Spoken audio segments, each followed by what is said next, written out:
जय हिंद दोस्तों, क्या हाल है भैया। क्या आप लोग क्लास 10th में हो, 2024 बोर्ड एग्जाम देने वाले हो तो वीडियो को लास्ट तक जरूर देखना, क्योंकि वायरल पेपर लेकर आ चुका हूं। बिल्कुल वायरल पेपर है, 2024 बोर्ड एग्जाम के लिए बहुत ज्यादा इंपॉर्टेंट है। सारे के सारे क्वेश्चन में सॉल्व करवाऊंगा। जो ये आपके बहुविकल्पी प्रश्न है, आप देख सकते हो, पूरा का पूरा ये पेपर में सॉल्व करवाऊंगा। तो सबसे पहले यहाँ पर आते हैं 20 नंबर के जो एमसीक्यूज यानी बहुविकल्पी प्रश्न। ठीक है, तो OMR शीट पर आपको आंसर देना पड़ेगा। 70 में 70 नंबर पूरा कराने का मैंने आपका ठाना है, तो 70 नंबर दिला कर रहूंगा हिंदी में, चाहे कुछ भी हो जाए। ठीक है, तो 7 सेट की सीरीज चल रही है, तो अभी हिंदी की चल रही है, इसी तरीके से सारे सब्जेक्ट की चलेगी। तो बस मेरे साथ बने रहना। तो चलिए यहां पर सबसे पहला क्वेश्चन सॉल्व करते हैं। तो यहां पर पहला क्वेश्चन दोस्तों देख सकते हैं, कहा गया है झूठा सच किस विधा की रचना है। तो जल्दी से कमेंट करिए, निबंध, कहानी, उपन्यास या फिर नाटक।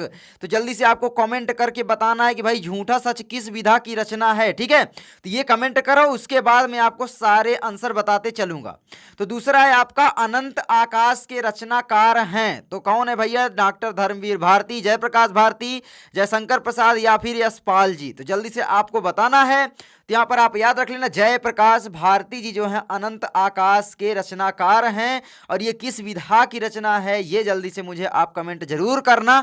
और दूसरी चीज मैं आपको बता दूं, चलो इसका आंसर भी बता देता हूं। जो झूठा सच है वो है उपन्यास विधा की रचना, और इसके जो लेखक हैं वो हैं यशपाल जी। ठीक है, कौन है? यशपाल।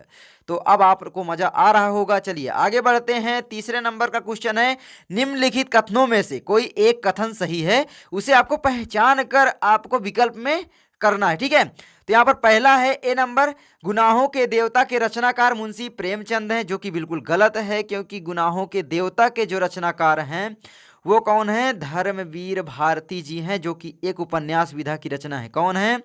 धर्मवीर भारती। ठीक है, तो भैया भारती हैं, और ये क्या है? उपन्यास है इनका। ठीक है, तो याद कर लेना। उसके बाद आपका दूसरा है, भारतेंदु हरिश्चंद्र आलोचना साहित्य के जनक माने जाते हैं। नो। उसके बाद तीसरा है, गेहूं और गुलाब निबंध के लेखक राम वृक्ष बेनीपुरी हैं, जो कि आपका विकल्प बिल्कुल राइट हो जाता है। गेहूं और गुलाब निबंध जो है वो राम वृक्ष बेनीपुरी की रचना है। ठीक है, तो ये आपका बिल्कुल सही हो जाता है, विकल्प नंबर सी। उसके बाद डी है, ईर्ष्या तू न गई मेरे मन से, निबंध के लेखक जयप्रकाश भारती हैं, जो कि गलत है। जल्दी से बताना, आपके चैप्टर में भी था, तो कौन से हैं इसके लेखक, जल्दी से कमेंट करके बता देना। आगे बढ़ते हैं। चौथे नंबर का क्वेश्चन, पंचांग दर्शन के रचनाकार हैं। ये एक रचना है, इसके रचनाकार कौन है? मथुरानाथ शुक्ल, लल्लूलाल, सदल मिश्र, इंसा अल्लाह खां। जल्दी से आप बताइए कौन हो जाते हैं। तो यहां पर आपका हो जाता है, कौन सा विकल्प सही हो जाएगा? विकल्प नंबर ए, मथुरानाथ शुक्ल। ठीक है, तो याद कर लेना, बहुत इंपॉर्टेंट सारी की सारी रचनाएं होंगी, क्योंकि ये प्रीवियस ईयर क्वेश्चन पेपर है, और previous year question paper board exam की दृष्टि से सबसे ज्यादा इंपॉर्टेंट होता है। ठीक है, और हाँ, ईर्ष्या तू न गई मेरे मन से का मैं बता दे रहा हूं अब। ठीक है, कौन है? रामधारी सिंह दिनकर। कौन है? रामधारी सिंह दिनकर। आई होप आपने जो कमेंट किया था वो सही था, रामधारी सिंह दिनकर। ठीक है, तो आई होप कमेंट आपका सही रहा होगा। जल्दी से बताइए क्या सही था आपका कमेंट। आगे बढ़ते हैं। पांचवें नंबर का क्वेश्चन, सारंगधर रचनाकार हैं। तो किसके हैं भाई? परमाल रासो के, हमीर रासो, खुमान रासो या फिर विसल देव रासो। जल्दी से बताइए, जितने भी ये रासो हैं, तो सारंगधर रचनाकार किसके हैं? इनमें से रचनाओं के किसके हैं? जल्दी से बताइए। तो यहां पर आपका विकल्प नंबर बी सही है, हमीर रासो के। ठीक है, आगे बढ़ते हैं। छठवें नंबर का क्वेश्चन, छायावाद युग की प्रमुख प्रवृत्तियां कौन सी हैं? बिल्कुल सिंपल, कुंठा और निराशा के स्वर, श्रृंगार और प्रेम वेदना, नारी के प्रति परिवर्तित दृष्टिकोण, रीति ग्रंथों का निर्माण। तो छायावाद युग की प्रमुख प्रवृत्तियां कौन सी हैं आपको बताना है। एक है तो एक में टिक लगाना है, दो है तो दो में भी कर देना है। लेकिन यहाँ पर मैं ये नहीं समझ पा रहा हूँ कि भाई जो क्वेश्चन सॉल्व होता है कंप्यूटर में, वो एक ही विकल्प सही होता है। अब इसमें पूछा है प्रवृत्तियां हैं, ये कौन सी बात हुई भाई। चलो एक में आपको टिक लगाना है, जल्दी से आप बताइए क्या हो जाएगा। तो यहां पर आप लोग याद रख लेना, विकल्प नंबर आपका सी सही है, नारी के प्रति परिवर्तित दृष्टिकोण। ठीक है, ये आपका सही है। तो आप दो में कभी भी गोला मत करके आना OMR शीट पर, ऐसे केवल एक पर आपको करना है। ठीक है, ये ध्यान देना। उसके बाद है आपका सातवें नंबर का क्वेश्चन, निम्नलिखित में से शुक्लोत्तर युग के लेखक कौन हैं? तो शुक्लोत्तर युग के लेखक कौन हैं, जल्दी बताइए। वासुदेव शरण अग्रवाल, प्रताप नारायण मिश्र, किशोरी लाल गोस्वामी, श्याम सुंदर दास। तो आप याद रख लेना, वासुदेव शरण अग्रवाल जो हैं ये हैं शुक्लोत्तर युग के लेखक। ठीक है, आगे बढ़ें, आगे आपका आता है 8वां, जो कि मैं हमेशा से बोलता हूं इंपॉर्टेंट है, इंपॉर्टेंट है, इंपॉर्टेंट है, और यहां पर ये कूद पड़ी। कौन सी भैया रचना? साकेत किस युग की रचना है? देख रहे हो साकेत। सबसे पहले देखो भाई, जो साकेत है ना, ये है किसका? तो भाई मैथिली शरण गुप्त जी की रचना है। किसकी है? मैथिली शरण गुप्त जी की रचना है। दूसरी बात, ये इनका क्या है? तो ये है इनका महाकाव्य, ठीक है, काव्य, ठीक है यार, देख लेना, लिख लेना, ठीक है। अब यहां पर बताओ, सबसे पहले भारतेंदु युग तो होगा नहीं, क्योंकि मैथिली शरण गुप्त नहीं है। द्विवेदी युग, प्रगतिवाद युग, छायावाद युग, इन तीनों में से कोई एक जरूर होगा। तो यहाँ पर द्विवेदी युग भी नहीं है, छायावाद युग भी नहीं है, क्योंकि यहाँ इसके लेखक जयशंकर प्रसाद हैं, आचार्य रामचंद्र शुक्ल हैं, और सारे हैं। तो यहाँ पर प्रगतिवाद युग बिल्कुल सही है, प्रगतिवाद युग, ठीक है, विकल्प नंबर सी आपका राइट हो जाता है। तो आगे है 9वां, भारत दुर्दशा किस विधा की रचना है? जीवनी, आत्मकथा, रेखा चित्र, एकांकी। जल्दी से आपको बताना है मेरे भाई। तो भारत दुर्दशा किस विधा की रचना है? तो यहाँ पर आपका हो जाता है भारत दुर्दशा जो है नाटक विधा की रचना है। कौन सी विधा है भैया? नाटक विधा की रचना है। लेकिन यहाँ पर देखो विकल्प में नहीं दिया। मैं हमेशा बोलता हूँ यूपी बोर्ड वालों को कि भाई ये पता नहीं क्या खाकर क्वेश्चन पेपर बनाते हैं, आज तक मुझको पता नहीं चला। क्योंकि मतलब भाई बोर्ड के क्वेश्चन पेपर में मिस प्रिंट कैसे हो सकती है भाई? देखा नहीं जाता क्या? दो चार टीचर बन करके दो चार टीचर देखते हैं भैया कि क्या सही है पूरा क्वेश्चन पेपर या नहीं। पता नहीं क्या खाकर चेक करते हैं, कैसे चेक करते हैं, समझ में नहीं आता। अब बच्चा जो याद किया होगा वो यहाँ पर क्या टिक लगाएगा मुझे बताओ? क्योंकि यहाँ पर नाटक दिया नहीं, और ये नाटक विधा की रचना है। किसकी रचना है भाई? है ना, भारत दुर्दशा नाटक विधा की रचना है, आपको पता होगा भारतेंदु हरिश्चंद्र जी की। तो यहां पर ये विकल्प में तो दिया नहीं, तो भैया कहां से आप टिक लगाओगे? इसीलिए यूपी बोर्ड से मेरा हमेशा से रिक्वेस्ट रहा है कि भाई जो क्वेश्चन पेपर है प्लीज दिमाग लगा के बनाओ यार, ठीक है। तो बस इसको सुधार लेना। और ये क्वेश्चन तो सारे बच्चों का गलत रहा होगा, क्योंकि इसमें विकल्प में ही नहीं था। अब इसकी जिम्मेवारी कौन लेगा बताओ? आप ही सोचो, ठीक है। तो आगे है, क्या कर सकते हैं? 10वां, बिहारी किस युग के कवि हैं? तो बिहारी आधुनिक काल के हैं, रीतिकाल, भक्तिकाल, आदिकाल। तो भैया ये तो होंगे नहीं। यहाँ पर बिहारी जो हैं रीतिकाल के कवि हैं, ठीक है, तो आप याद रख लेना। और श्रृंगार रस के कवि रीतिकाल के, ठीक है। तो आई होप आप समझ रहे होंगे मेरे भाई। और यहाँ पर रीतिकाल के कवियों के नाम मैं बता दूं क्या? जैसे कि यहाँ पर हो जाता है भैया आपका एक केशव हो जाते हैं, ये भी बहुत ही इंपॉर्टेंट कवि हैं। उसके बाद भूषण भी हो जाते हैं, है ना।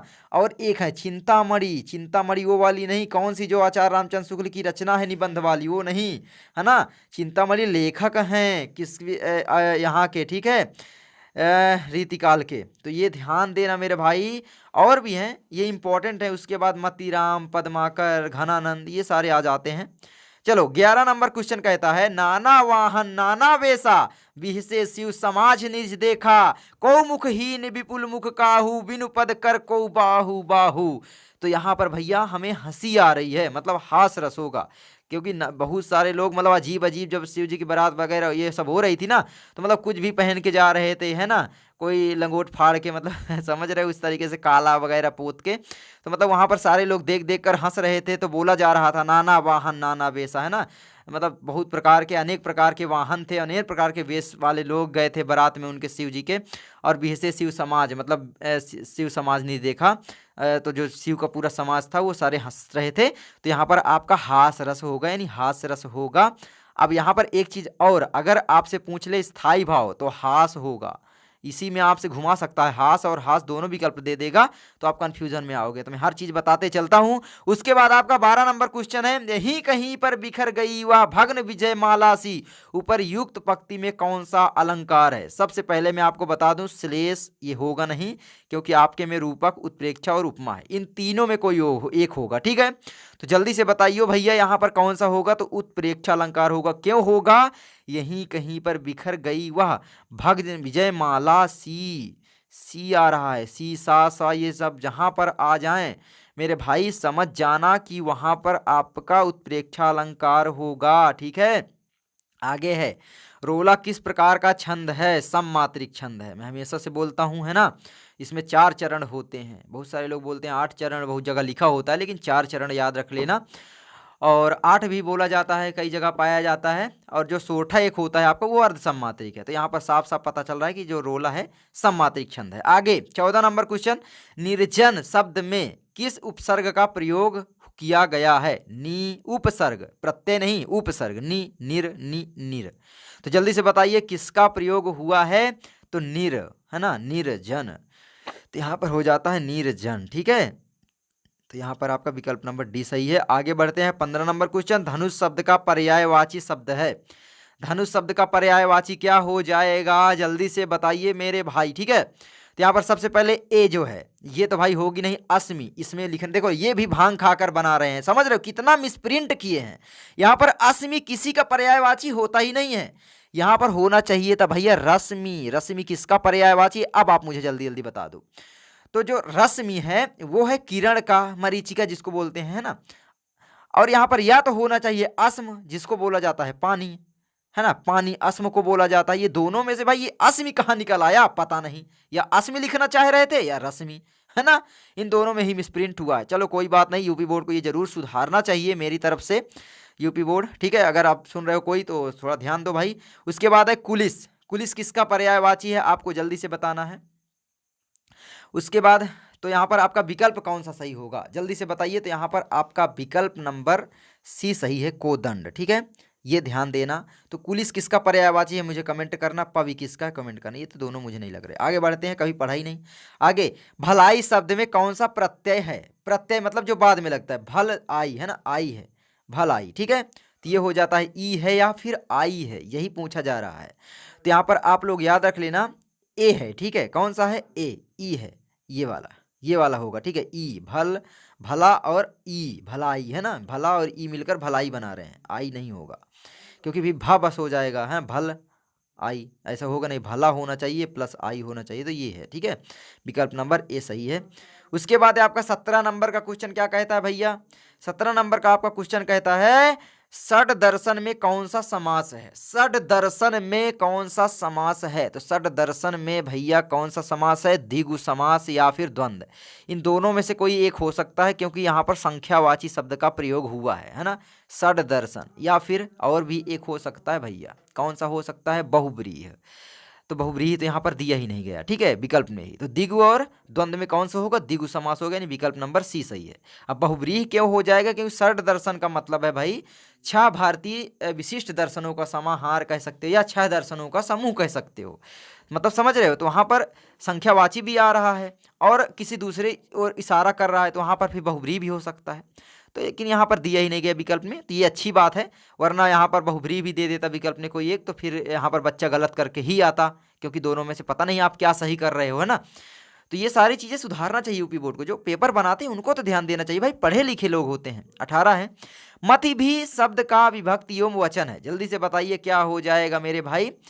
तो यहाँ पर याद रख लेना तृतीय विभक्ति बहुवचन होगा, सी नंबर विकल्प आपका सही है, ठीक है। उसके बाद 19 नंबर क्वेश्चन है हर्यत्र शब्द का संधि विच्छेद है, हर्यत्र, ठीक है, कौन सा हो जाएगा, हरिधन अत्र, हर्यत्र, ठीक है, हर्यत्र, हरिधन अत्र, विकल्प नंबर सी आपका सही होगा, ठीक है, हरिधन अत्र, हर्यत्र, तो यहाँ पर हर्यत्र हो जाएगा, ठीक है, विकल्प नंबर सी आपका राइट हो जाता है। उसके बाद आपका है 20 पठिष्यथ धातु का पुरुष एवं वचन है, जल्दी से बताइए कमेंट करके। तो यहाँ पर आपका हो जाएगा मध्यम पुरुष बहुवचन, क्योंकि पठिष्यति, पठिष्यता, पठिष्यन्ति, पठिष्यथ, है ना, मतलब भाई मध्यम पुरुष बहुवचन, ठीक है। तो ये हो जाएगा। चलिए आगे बढ़ें क्या, तो ये विकल्प में सारे के सारे सही थे, पठिष्यति, पठिष्यता, पठिष्यन्ति, पठिष्यसि, पठिष्यता, पठिष्यथ, हाँ यही होगा, मतलब बहुवचन मध्यम पुरुष, बिल्कुल सही है। आगे बढ़ते हैं खंड बा, देखो ये आपके वर्णात्मक प्रश्न रहेंगे जिनमें से आपको 50 नंबर मिलेंगे, लिखने पड़ेंगे आपको अपने कॉपी में, ठीक है। तो 6 नंबर का आपका ये आता है गद्य पर आधारित प्रश्न, जो कि अथवा में भी होता है, तो दोनों में से किसी एक को कर सकते हो। तो जल्दी से बताओ कौन सा आपको आ रहा है, जल्दी से बताओ ये किस चैप्टर से है, पाठ का नाम बताओ, लेखक का नाम मुझे कमेंट करना, पाठ का नाम और लेखक, ठीक है, जल्दी से बताना क्या है यहाँ पर। उसके बाद है आपका दूसरा, तो दूसरा में आपका क्या दिया गया है, जल्दी से यहाँ पर बताइए। तो यहाँ पर आपका दूसरा में है हाथ में कमल बुद्ध, ये ठीक है। तो छवि झलकर पड़ी है, तो ये इसका भी मुझे बता देना, यशोधरा है। तो इसका भी मुझे आप लोग जल्दी से कमेंट करके बताना। मैं आपसे देख रहा हूँ क्या आप लोग बुक पढ़ रहे हो या नहीं, ठीक है। वैसे बता सकता हूँ लेकिन आप बताइए जल्दी से कमेंट करके। चलिए आगे बढ़ते हैं। उसके बाद आपका पद्य से रिलेटेड प्रश्न आ जाता है। देखो इसको सॉल्व करने में डरना मत, क्योंकि देखो संदर्भ तो आप कर लोगे, लेखक का नाम और पाठ का नाम आपका पता होगा। दूसरी चीज रेखांकित अंश की व्याख्या बनाकर लिख दोगे, 2 नंबर फिक्स है। धर्मचक्र कहाँ स्थित है, तो यहीं पर आप जब पढ़ोगे तो बता देगा यहाँ पर कि धर्म चक्र जो है कहाँ स्थित है, ठीक है। तो धर्म चक्र स्थित है, ऐसे करके पढ़ोगे तो आपको पता चल जाएगा। वैसे मैं बहुत पढ़ूंगा तो फिर टाइम बहुत लगेगा, तो ये 2 नंबर आपका फिक्स, मतलब 6 नंबर आपका फिक्स ही है ये वाला, ठीक है। उसके बाद नहीं आ रहा तो ये वाला कर लो, इसमें भी वही 3 प्रश्न पूछेगा, ठीक है, इस तरीके से। तो भाई 6 नंबर या तो ये वाले कर लो। चलो आगे बढ़ते हैं। ये आपका पद आता है। पद्यांश में क्या करना होता है आपका, इसमें भी बिल्कुल सेम है। संदर्भ लिखना पड़ेगा, व्याख्या करना पड़ेगा और एक प्रश्न कोई पूछेगा, 6 नंबर इसका भी है। धूरि भूरे अति शोभित श्याम जुत ऐसी बनी सिर सुंदर चोटी खेलत खात फिरे आंगन पग। ये देखो कृष्ण जी के बारे में बात हो रही है। अब कृष्ण जो हैं या तो रसखान होंगे, है ना, रसखान, या फिर आपके सूरदास होंगे। अब जल्दी से बताइए इन दोनों में से कौन है। रसखान ही, रसखान, ये रसखान की रचना है, सवैया है ना, शीर्षक है। तो आपको पता हो गया होगा। अब आप आराम से लिख सकते हो संदर्भ। देखो संदर्भ लिखने के लिए आया है, ये देखो, ठीक है। तो यहाँ पर लिखो प्रस्तुत पद्यावतरण हमारी पाठ्यपुस्तक हिंदी के पदखंड में श्री रसखान जी द्वारा रचित सवैया नामक शीर्षक से अवतरित है। बस बिल्कुल सिंपल ऐसे लिख देना, या उद्धृत है ना। प्रस्तुत पद्यांश में किसको भाग्यशाली बताया गया है, आप जब पढ़ोगे आपको पता चल जाएगा, है ना। उसके बाद यहाँ पर है आपका एक और रेखांकित अंश की व्याख्या, आराम से कर ही लोगे, ठीक है, बना बनाकर। 6 नंबर ये भी फिक्स ही है। उसके बाद आप अथवा में भी कर सकते हो। नहीं चाहिए बुद्ध बैर की भला प्रेम का उन्माद कहाँ, सबका शिव कल्याण यहाँ है, पावे सभी प्रसाद यहाँ, सब तीर्थों का एक तीर्थ यहाँ, हृदय पवित्र बना ले हम, आओ यहाँ अजात शत्रुघ्न सबको मित्र बना ले हम। कितना अच्छी लाइनें हैं भैया। तो जल्दी से आप लोग बताइए भैया कि ये किसकी हैं, कमेंट करके, ठीक है। आगे बढ़ते हैं। आगे आपका आता है, देखो ये बहुत इंपॉर्टेंट है। 23 नंबर का क्वेश्चन, दिए गए संस्कृत गद्यांश में से किसी एक संदर्भ सहित हिंदी में अनुवाद करिए। तो ये आपका जो ग्रामीणा वाला चैप्टर है उसमें से है, प्रहेलिका है ना, ये सब पूछा जाता है। तो अनुवाद करना सीख लो। एक आपका ये देखो भारतीय संस्कृति आ गया, भारतीय संस्कृति। तो ये देखो मैं एक चीज़ बता दूं सबसे पहले, इंपॉर्टेंट क्या है। एक भारतीय संस्कृति वाला चैप्टर संस्कृत में, भारतीय संस्कृति, और एक आपका वाराणसी। कौन सा, वाराणसी। इन दोनों का अनुवाद आप 100% तैयार कर लेना, ये आपका 5 नंबर बिल्कुल फिक्स हो जाएगा, ठीक है। तो ये देखो यहाँ पर आ ही गया था अथवा में। उसके बाद आप देखो यहाँ पर पद्यांश भी पूछेगा, है ना। पद्यांश, संस्कृत पद्यांश मतलब कि भैया श्लोक का अर्थ, ठीक है, श्लोक पूछेगा। अब श्लोक का अर्थ देखो यहाँ पर, मरणम मंगलम यत्र विभूतिश्च विभूषणम कौपीनम यत्र कौशेयम सा काशी केन मीयते, ठीक है। अथवा में भी है, माता गुरुतरा भूमे खात पितोच्चर यस्तथा पितोच्चतर स्तथा, ठीक है, शीघ्रतरम वातात चिंता बहुतरी तृणात। तो यहाँ पर इसका अर्थ आप लोग जरूर याद करना और इसको भी याद कर लो। एक और इंपॉर्टेंट है, सर्वे भवन्तु सुखिनः सर्वे सन्तु निरामयाः सर्वे भद्राणि पश्यन्तु माँ कश्चित् दुर्भाग् भवेत्, इस तरीके से। तो जितने भी इंपॉर्टेंट श्लोक याद कर लो, 5 नंबर फिक्स हो जाएंगे। और साथ में अर्थ भी तैयार कर लेना, कोई 3 श्लोक याद भी कर लो, ठीक है। क्यों याद करने के लिए बोल रहा हूँ मैं अभी बताता हूँ, ठीक है। आगे देखना, यहाँ पर आपका 25 नंबर, आपको खंड काव्य लिखना है, 3 नंबर का आएगा। अपने सर से पूछ लेना, सर हमारे जिले में कौन सा खंड काव्य लगता है, क्योंकि मैं नहीं बता सकता, मुझसे बहुत सारे स्टूडेंट पढ़ते हैं। उसके बाद आपका आता है 26 नंबर। यहाँ पर देखो दिया गया है, दिए गए लेखकों में से किसी एक का जीवन परिचय दीजिए, है ना। तो आपको जीवन परिचय लिखना है, मतलब लेखक परिचय, सिंपल लेखक का परिचय आपको लिखना है, मतलब लेखक का जीवन परिचय। आचार्य रामचंद्र शुक्ल, डॉक्टर राजेंद्र प्रसाद, एक है जयशंकर प्रसाद। बहुत इंपॉर्टेंट, इन तीनों को याद कर लो। गारंटी के साथ आपका 5 नंबर फिक्स है, क्योंकि अब जीवन परिचय 5 नंबर का आ रहा है, पहले 3 का आता था, ठीक है। तो भाई बहुत बड़ा नंबर है 5 नंबर, याद कर लो। नहीं तैयार हो रहा है तो सर्च कर लो यूट्यूब में आचार्य रामचंद्र शुक्ल का जीवन परिचय बाय विकास भैया, या फिर लर्न मंत्रा हिंदुस्तानी क्लासेस, कुछ भी सर्च करोगे मेरा चैनल आ जाएगा, उसमें से आपको जीवन परिचय मिल जाएगा बिल्कुल आसान भाषा में। उसके बाद आप देखिए यहाँ पर खा नंबर है, आपको ये कवि परिचय लिखना पड़ेगा। तो कवि परिचय में भी जो जो लिखना है मैंने बता दिया है, जैसे सूरदास जी का, महादेवी वर्मा, सुमित्रानंद पंत, तीनों की वीडियो आपको मिल जाएंगी, बस सर्च करना है कि भाई महादेवी वर्मा का जीवन परिचय भाई विकास भैया, या फिर लर्न मंत्र लिखना, महाकवि सूरदास का जीवन परिचय बाई लर्न मंत्र, सुमित्रानंद पंत का जीवन परिचय बाई लर्न मंत्र, 5 नंबर ये भी फिक्स ही है, इनको तैयार ही करना पड़ेगा। उसके बाद आपका देखो यहाँ पर अपनी पाठ्य पुस्तक से कंठस्थ किए हुए एक श्लोक आपको लिखना जो प्रश्न पत्र में ना आया हो। अब सोचो अगर आप लोग 2 याद किए हो तो सकता है ये जो ऊपर पूछा गया था ना ये वाला श्लोक, और ये दोनों आ गए का और खा में, तो क्या करोगे फिर? तो भाई आपका 2 नंबर कट जाएगा। और दूसरी चीज जो आप याद करोगे उसका अर्थ भी तैयार करोगे तो हो सकता है यहां पर आ जाए, तो भाई 5 + 7 नंबर आपको फ्री के मिलेंगे, सॉरी 5 + 2 नंबर यानी 7 नंबर, ठीक है। तो इस तरीके से मैं बोलना चाह रहा था। आगे बढ़ते हैं, तो आगे आपका आता है देखो संस्कृत प्रश्नों के उत्तर आपको देना है। पहले ये 4 नंबर का आता था, अब की बार 2 नंबर का आएगा, एक नंबर के 2 प्रश्न करने पड़ेंगे, ठीक है, 4 में से तो कोई कर लेना 2, ठीक है, देख लो इंपॉर्टेंट है सारे के सारे, तैयार भी कर लो। उसके बाद आपका आता है यहाँ पर निम्नलिखित में से किसी एक विषय पर आपको निबंध लिखना है। अब निबंध में बिल्कुल सिंपल है भैया, ये सारे तैयार कर लो। एक आप याद कर लेना देश प्रेम पर, ठीक है, देश प्रेम याद नहीं करना है बल्कि पढ़ना बस है और बना बना कर लिखना सीखना है। निबंध कितने पेज में लिखे भैया? कम से कम 1.5 से 1.5 से 2 पेज आप अगर लिख देते तो आपका पूरा 9 नंबर का नहीं होता, आपकी बार 7 नंबर मिल जाएगा। अभी भैया बोलोगे 4 नंबर कहाँ गए, तो ये जो 4 नंबर है तो 10वां चीज शामिल कर लो भैया, एक है पत्र लेखन जो कि 4 नंबर का आएगा, ठीक है, लेखन अब की बार तो जो भी आएगा मैं बता भी दे रहा हूं, तो बहुत ही बड़ा नंबर होता है 4 नंबर, बहुत ही छोटा सा लिखना पड़ेगा, तो पत्र लेखन आपको सीखना पड़ेगा। आई होप आपको ये वीडियो अच्छी लगी होगी, अगर अच्छी लगी तो लाइक करना, चैनल पर नए हो सब्सक्राइब करना। मेरे पेड व्हाट्सएप ग्रुप पर अगर ज्वाइन होते हो तो आपको मैं फ्री में बिल्कुल वहां पर PDF दूंगा, PDF प्रोवाइड होंगी, ठीक है, साथ में आपको नोट्स मिलेंगी सारे सब्जेक्ट के, चाहे SST हो चाहे साइंस हो, है ना, चाहे फिर आपकी हिंदी हो, इंपॉर्टेंट चीज़ें, और बोर्ड एग्जाम से इंपॉर्टेंट ऐसे क्वेश्चन बताऊंगा जो कि 1000% चांस है कि बोर्ड एग्जाम में 100% एकदम गारंटेड क्वेश्चन आते हैं। उन क्वेश्चनों को अगर जानना चाहते तो मेरे पेड व्हाट्सएप ग्रुप से जुड़िए, जिसकी प्राइस मैंने केवल और केवल गुरु दक्षिणा समझो, भाई दक्षिणा समझो, 99 रुपये रखी है। समझ सकते हो 99 रुपये क्या होता है, ठीक है, तो 99 रुपये पेमेंट करके आप लोग मुझे 88 87 83 28 27 83 88 70, ठीक है, ये मेरा नंबर है व्हाट्सएप नंबर, तो इसी में आपको पेमेंट करना है। इसी नंबर पर फ़ोन पे, गूगल पे, पेटीएम के माध्यम से आप पेमेंट करके मुझे स्क्रीनशॉट भेज सकते हैं, जिससे मैं अपने व्हाट्सएप ग्रुप में आपको ज्वाइन करवा दूंगा। नंबर बिल्कुल फिक्स होंगे बोर्ड एग्जाम में। मैं मिलता हूँ आपसे किसी नेक्स्ट वीडियो में। जय हिंद, जय भारत।